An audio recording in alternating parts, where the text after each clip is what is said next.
tangent de la somme de 4 arcs. Bon, c'est un peu plus compliqué.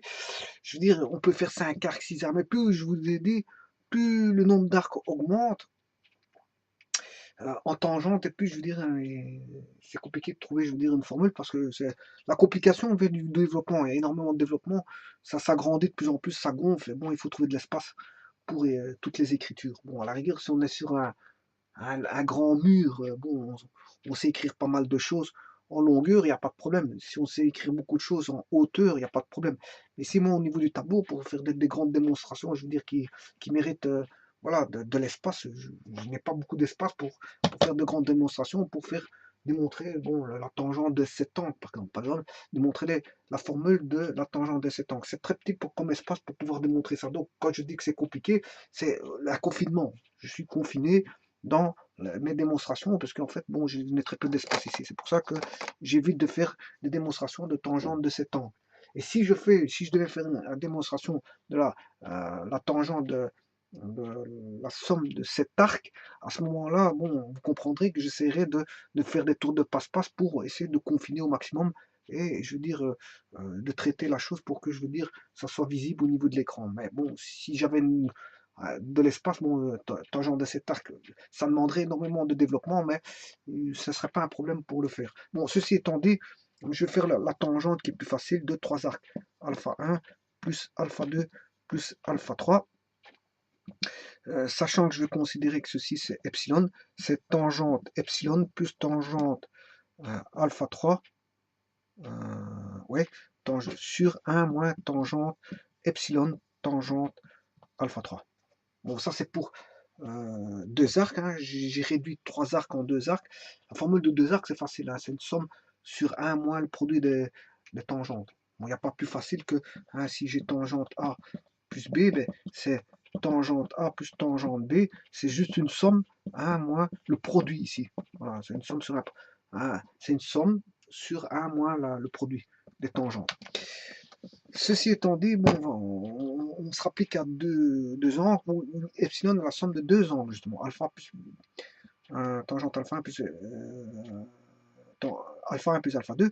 Donc, tangente epsilon, c'est tangente alpha 1 plus tangente alpha 2 plus tangente alpha 3 sur 1 moins tangente epsilon, c'est tangente alpha 1 plus alpha 2, le tout fois tangente alpha 3.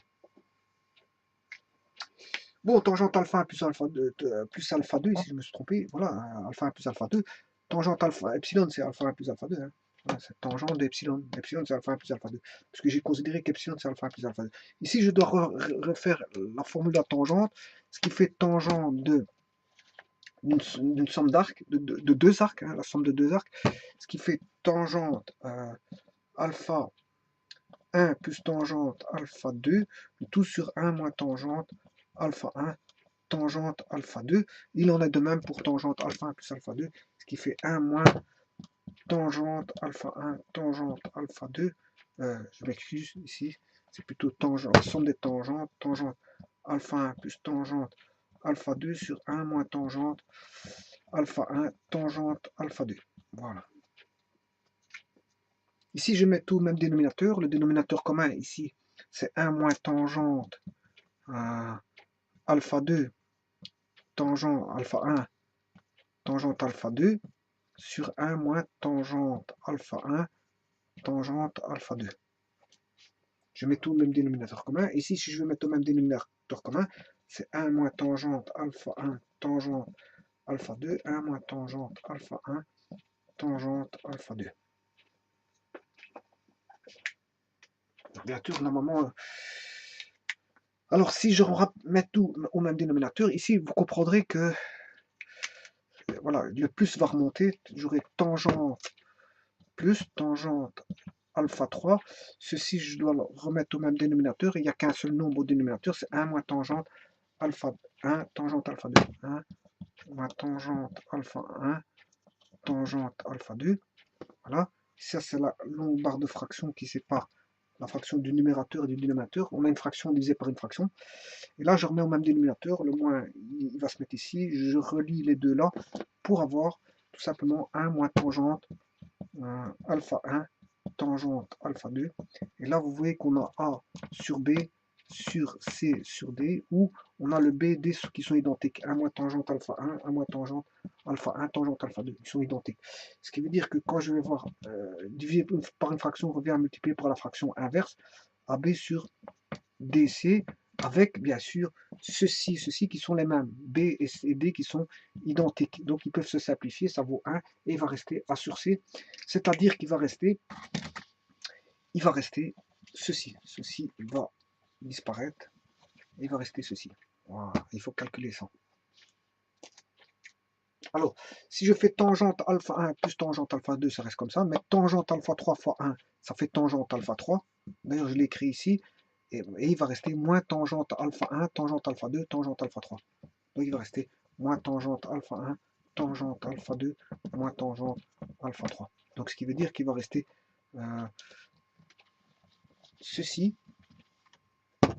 tangente alpha 1 plus tangente alpha 2 plus tangente alpha 3 moins tangente alpha 1 moins tangente alpha 1 tangente alpha 2 moins tangente alpha 1 tangente alpha 3 et moins tangente alpha 2 alpha 3.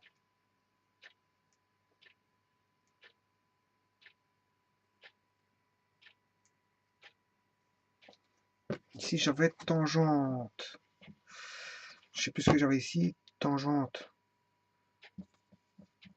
alpha 3, 1 moins tangente alpha 1, tangente alpha 2. Donc ça fait ce qui fait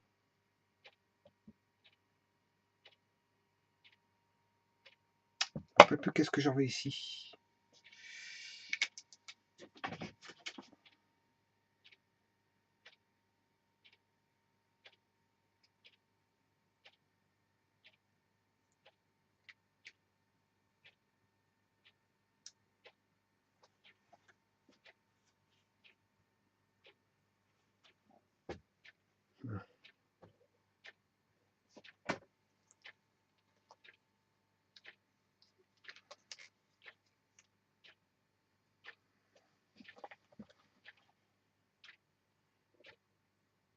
Donc on a tangente alpha 1 au départ. On avait plus tangente alpha 3. Tangente alpha 1, tangente alpha 2, dénominateur, ouais. Plus tangente epsilon plus tangente alpha 3. Ouais. Tangente epsilon me donne un dénominateur. Donc tangente alpha 3, il fallait multiplier par le dénominateur qui était 1 moins tangente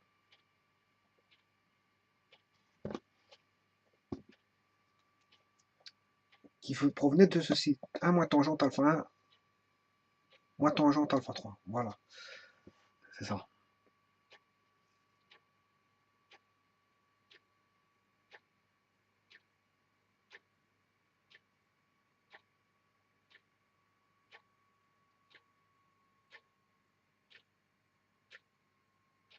Ah, et ce qui est pas bon ici, c'est ça en fait. Voilà. C'est plus tangente. Voilà, c'était ceci. Voilà, on avait ceci. C'est parce que j'avais oublié, parce que je l'ai effacé, mais on avait 1 moins tangente alpha 1 tangente alpha 2. Voilà, ça c'est bon.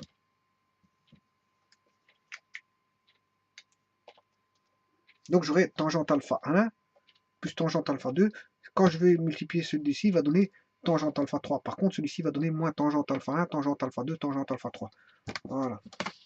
C'est ça qui n'était pas donné. Donc, si je multiplie lui par lui, ça fait tangente alpha 3. Si je multiplie lui par lui, ça fait moins tangente alpha 1, tangente alpha 2, tangente alpha 3.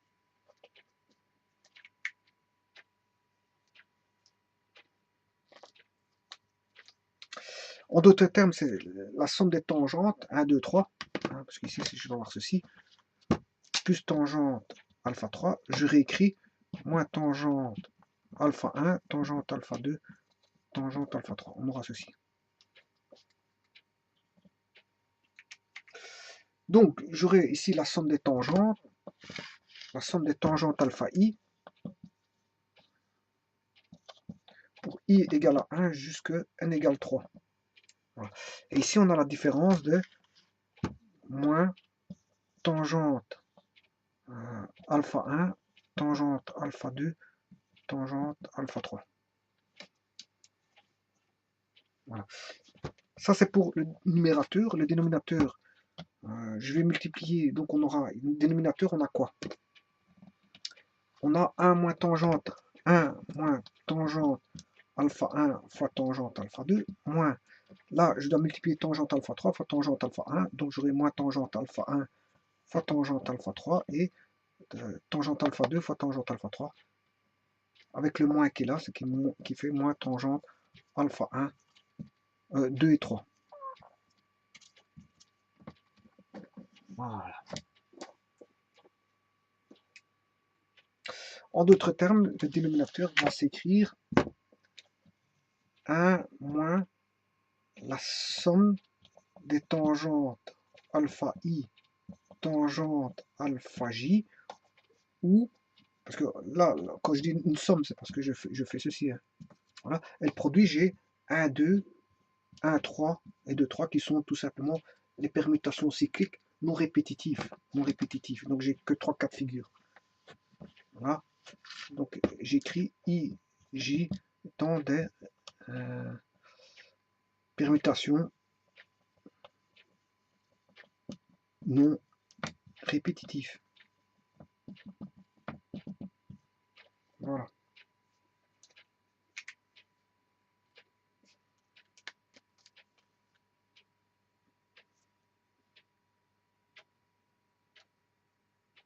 Attention qu'ici je peux écrire, c'est la somme des produits. Hein. Ou alors ça suffit. Bien que, en voyant ça, on voit bien qu'on a un produit.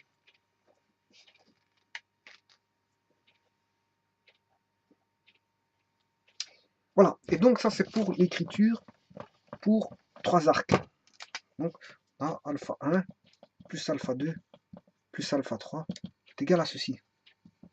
Ça somme des tangentes alpha i pour i égale à 1 jusqu'à 3, moins tangente alpha 1, tangente alpha 2, tangente alpha 3, 1 moins tangente alpha i, ou les tangentes fois tangente alpha j, ou tangente alpha i fois tangente alpha j, où les i et j sont les permutations non répétitives. Voilà, ça c'est pour 3 arcs. Maintenant, voyons voir, comparons par rapport à 4 arcs.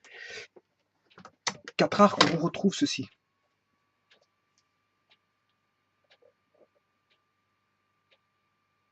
Voilà, pour 4 arcs, on a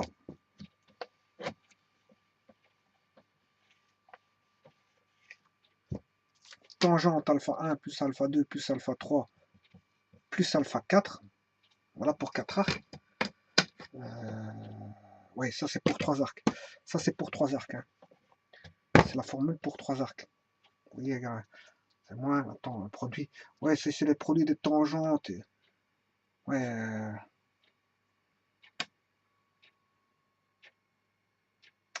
C'est plutôt. Ici, on va écrire moins tangente alpha 1, tangente alpha 2, tangente alpha 3.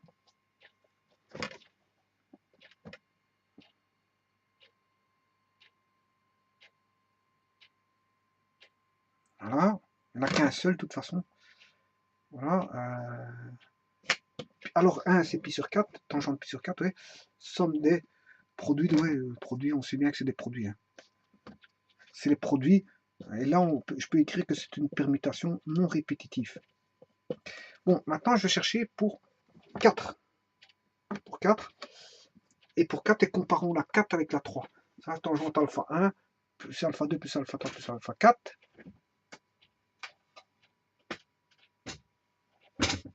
On retrouve notre somme de tangente alpha i. Ouais. On retrouve ceci.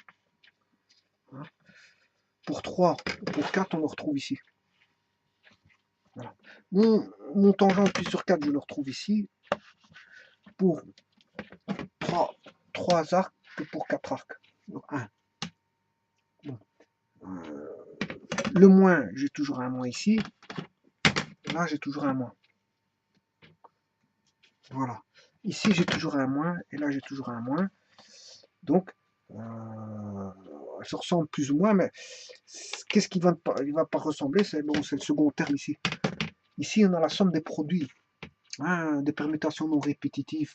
1, 2, 3, 1, 2, 4, 1, 3, 4, 1, 2, 2, 3, 4. Voilà, alors qu'ici, on n'avait qu'un seul terme, qui est tangente alpha 1 fois tangente alpha 2 fois tangente alpha 3. On n'a qu'un seul terme ici. Voilà, pour 3 termes, on n'a un seul terme qui va produit des tangentes. Voilà. Donc, mais par contre, ici, c'est plus complexe. C'est plus complexe pour 4 termes.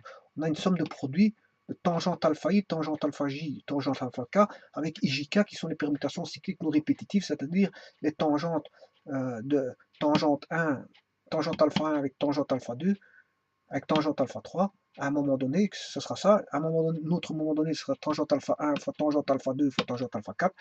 Puis, un autre moment, ce sera tangente alpha 1, tangente alpha 3, tangente alpha 4, et puis tangente alpha 2, tangente alpha 3, tangente alpha 4. Et tout ça, qu'est-ce qu'on fait? Bien sûr, on somme.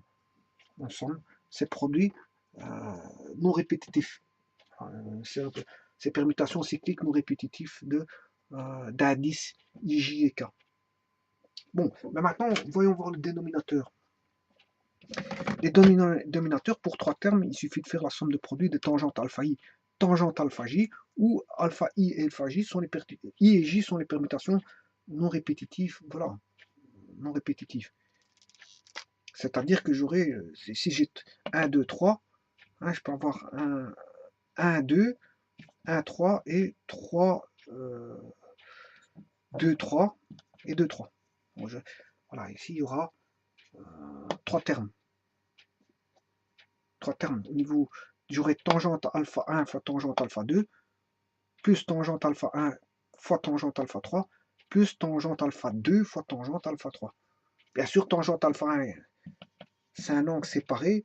Tangente alpha 2, c'est un angle séparé. Tangente alpha 3, c'est 3 angles séparés. Hein. Voilà. Donc, une fois, on va multiplier ces deux-ci, plus celui-là et celui-là, plus celui-là et celui-là, plus celui-là et celui-là. Voilà. Et là, j'aurai la somme complète. Enfin, pour celui-ci. Voilà. Par contre, ici, c'est encore plus compliqué. Parce que ici, bon, je dois faire tangente, puisqu'il y a 4 angles, 4 arcs, mais je dois faire tangente alpha 1 fois tangente alpha 2, plus tangente alpha 1, tangente alpha 3, plus tangente alpha 1, tangente alpha 4, plus tangente alpha 2, tangente alpha 3, plus tangente alpha 2, tangente alpha 4. Et après, à tout ça, il faut encore additionner tangente alpha 1, tangente alpha 2, tangente alpha 3, tangente alpha 4. Donc vous voyez que chaque fois que je vais ajouter un arc au calcul, ben, ma formule va se compliquer. Hein. Va se compliquer, voilà, c'est un peu tout à fait normal. Voilà, donc si je devais calculer par rapport à cet arc, l'addition de cet arc, bon, c'est encore plus compliqué que 3 arcs, que 4 arcs, que 5 arcs. Plus on monte en arc, en addition d'arc, plus les formules sont de plus en plus, je veux dire, très complexes. Alors, complexe, surtout en développement. Le développement, bon, ça prend de la place. C'est surtout ça que j'appelle complexe. Parce que ça prend de la place. Et alors, il faut pouvoir écrire sous forme de traduction, je veux dire, de somme et de somme et produit. Et voir quand est-ce qu'on a les permutations cycliques non répétitives. Voilà, ce sera souvent des ce sera toujours des non répétitifs. Pourquoi? Parce qu'en fait, si on a affaire à des produits, le produit il est commutatif, donc vous faites tangente alpha 1 fois tangente alpha 2 fois tangente alpha 3, c'est l'équivalent de tangente alpha 3, tangente alpha 1, tangente alpha 2, c'est l'équivalent de tangente alpha 2, tangente alpha 1, tangente alpha 3. Donc fatalement, comme je veux dire, les permutations, je veux dire, enfin les produits sont les mêmes, ben, on ne va pas toujours enlever on va pas toujours les enlever, on enlève qu'une fois, c'est tout. Voilà, une fois, c'est pour ça qu'on prend la permutation non répétitive. Quand il s'agit bien sûr de permutations de permutations, ce sera toujours des non répétitifs. Voilà. Tout ça pour vous dire que les formules, ouais, je veux dire, attention qu'ici il y a des conditions d'existence. Hein. Vous voyez qu'il y a un dénominateur, attention aux conditions d'existence, hein, parce qu'il ne suffit pas de faire les calculs et de prendre n'importe quoi, parce qu'il suffit qu'on ait ça qui vaut 1, la formule n'est pas applicable, puisqu'en fait, elle n'est applicable que dans son domaine. Vous comprenez qu'il y a un domaine à ça. Voilà, je vous remercie beaucoup.